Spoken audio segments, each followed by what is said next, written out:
The story of Rome begins not with history but with myth. Twin brothers Romulus and Remus were born to Rhea Silvia, a Vestal virgin, and Mars, the god of war. A prophecy foretold they would overthrow their great-uncle Amulius, who had usurped the throne from their grandfather Numitor. Amulius ordered them drowned in the Tiber River, but fate intervened.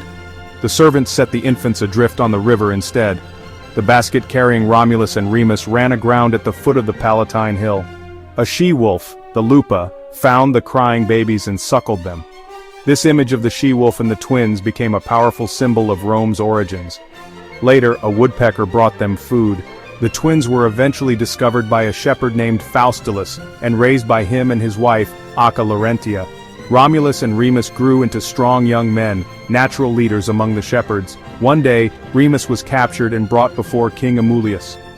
Faustulus revealed the truth of their birth to Romulus. Romulus gathered a band of shepherds and rescued his brother. They restored their grandfather Numitor to the throne of Alba Longa. The brothers decided to found their own city where they had been saved. They argued about which hill to build upon, leading to a fatal quarrel. Romulus killed Remus and founded Rome in 753 BC. Rome was thus founded in fratricide, a dark omen, yet Romulus became its first king. Rome was initially ruled by kings, starting with Romulus. The seventh king, Lucius Tarquinius Superbus, was a tyrant. His reign was marked by cruelty and oppression. The final straw came with the rape of Lucretia, igniting a revolution. Led by Lucius Junius Brutus, the Roman nobles expelled Tarquinius Superbus. This marked the end of the Roman kingdom around 509 BC. The Romans vowed never again to be ruled by a single king. Thus, the Roman Republic was born. Power was now in the hands of the Roman citizens. The Republic was built on complex institutions. 2 consuls were elected annually, holding executive power but could veto each other. The Senate was a powerful advisory body composed of experienced statesmen.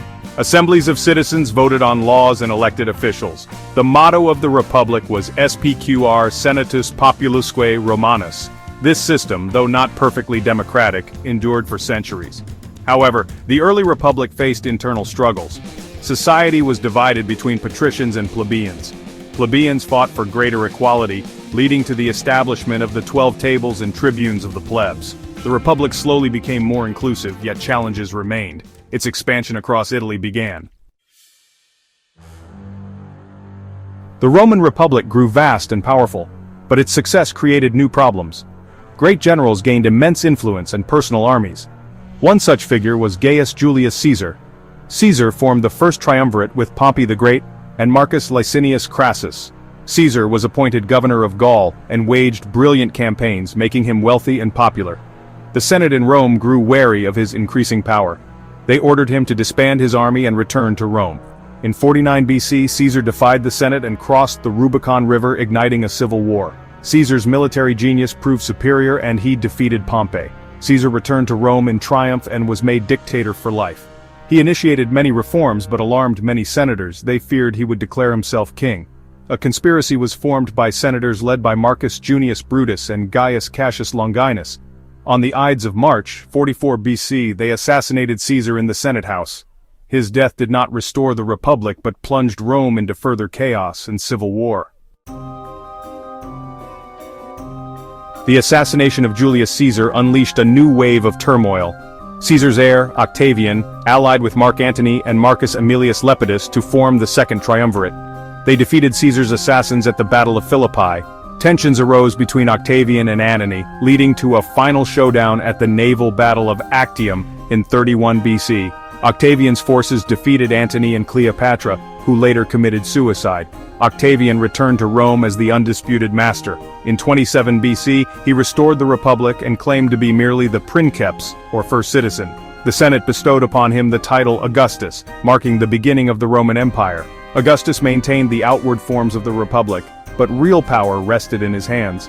He ushered in an era of peace and prosperity known as the Pax Romana. Augustus reformed the army, government, and tax system. He initiated a vast program of public works and promoted a revival of Roman religion and morality. Writers like Virgil, Horace, and Ovid flourished during his reign. Augustus laid the foundations for an empire that would last for centuries. The reign of Augustus marked the beginning of the Pax Romana, an extended period of relative peace and stability. The Roman Empire stretched from Britain to Egypt, from Spain to Syria. Millions of people lived under Roman rule.